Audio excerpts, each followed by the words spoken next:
voice of Duke Nukem, and you're watching Tim's Tiny Arcade, mother effer. Hey guys, this is Tim from Tim's Tiny Arcade. Today I just purchased the Konami Anniversary Collection Arcade Classics.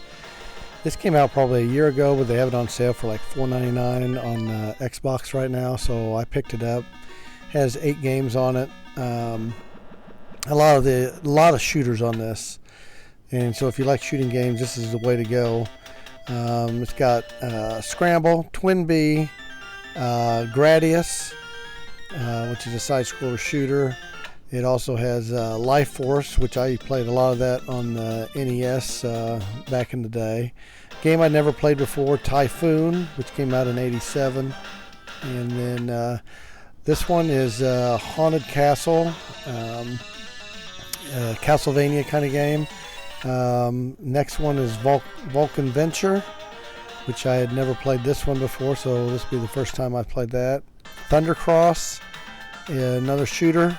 Like I say, if you like shooters, you're going to love this. And then they had a bonus book and some Japanese versions of the games on this. So let's just jump into Scramble and play some of that. So Scramble, this is a horizontal scrolling shooter. It came out in '81 and it was developed by Konami and Stern in North America. This was the first side-scrolling shooter in the arcades. So in this game, you take this aircraft and you got to guide it through the scrolling terrain, and you're battling different obstacles along the way. And your ship has bombs on it, and you got to avoid the terrain and other enemies. It gets kind of chaotic as this game goes on. And also, if that's not enough, then you have limited fuel supply, but you can get fuel by destroying those fuel tanks. And this game is divided into 6 sections, and it's a pretty tough game. No intermission in this game, and it just scrolls to like a new terrain as you move along this game. So you get points for just staying alive, 10 points, just for flying per second, and then rockets. You get 50 points on the ground. You get 80 points if they're in the air. UFO ships, you'll get 100 points. Fuel tanks, 150 points. Then they have mystery targets. It could be worth 100, 200, or 300 points. And the base at the end of the levels are 800 points. And you are awarded an extra ship or jet if you can get to 10,000 points. All right, next game we're going to look at Twin B, 1985 by Konami. This game reminded me a lot of Xevious by Atari. Xevious is not a bad game, but after playing this one, I like this one a lot better. This is a little more cartoony looking vertical shooter. So this game controls with the left analog stick, moving your ship around the screen. 2 buttons, one shooting enemies in the air, the other one dropping bombs on your ground enemies. There's also these bells that are like hidden, and they're like hiding in the clouds. So if you continuously shoot the bell, as it appears, it's going to change to one of the 4 different colors. Yellow bells, they grant like bonus points. If you touch the white bell, it will upgrade your player's gun to like a twin cannon. The blue bell increases the player's speed, and you can do that up to like 5 speed levels. And then the green bell will allow you to create image copies of the ship for additional firepower. And the red bell will provide players a barrier that allows to sustain like more damage. But you can't combine the red and the green bells. Other power-ups from this game you can be retrieved from like the ground enemies, such as an alternate bell that gives players a ship, a 3-way gun, and then there's a star that eliminates all the enemies on the screen. And as you can see right here, I am taking on what I would consider a boss. So boss battles in this game, this guy's got like a shield around him. You just got to try to get a shot in on him, and then you can move on to the next stage. So definitely, out of all the games, that was one of my favorites. All right, so the arcade version of Gradius was released internationally outside of Japan under the name Nemesis.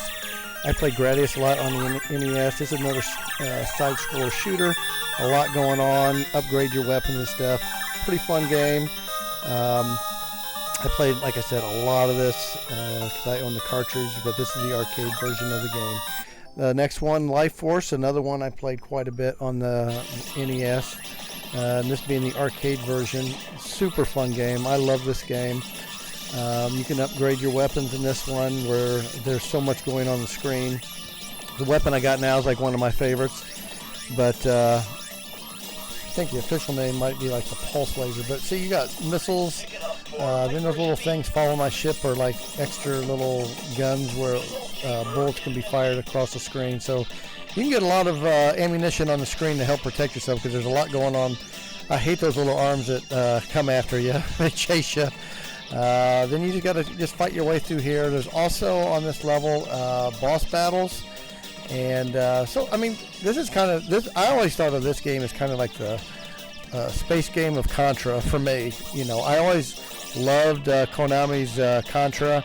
Played a lot of those games. I played more of the NES version than I did the arcade version, but this is what I always thought this game kind of was a space version of Contra with the boss battles and stuff.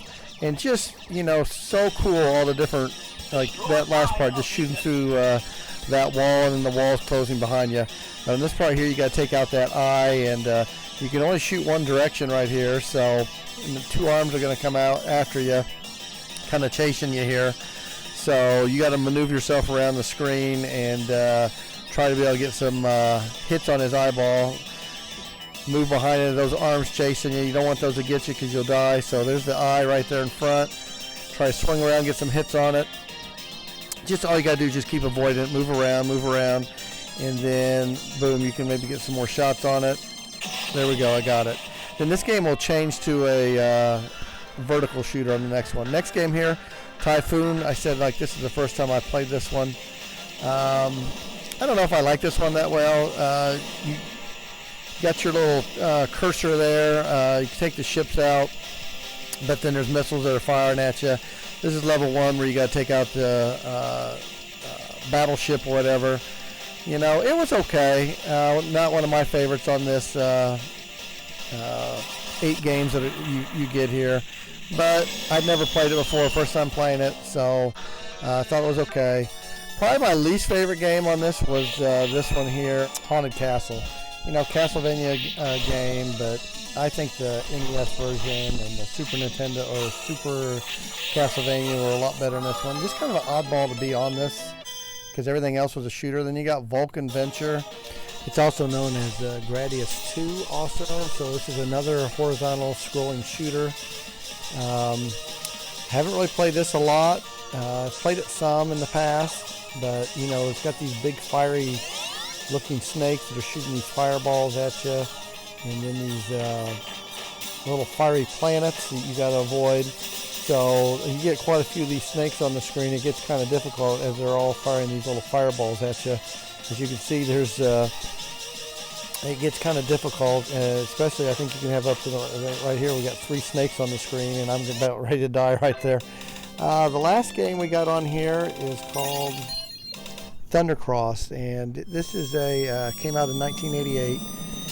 This has it's a horizontal shooter with 7 stages. Pretty fun game. Like I said, never played it. Scrolling background, a lot going on the screen again, like all these do. So I like this game. It's a shmup to me. You know, I'd never seen this one in the arcade ever, at least where I was at. But this collection overall, I would say thumbs up, especially for price. I think it was about 62 cents a game or whatever what I paid being on sale. Normally this is like $19.99 for this collection, but if you have an Xbox, the next couple days it's on sale for $4.99. All right, so what did you guys think of this collection? Let me know in the comments if you would purchase you know, these games.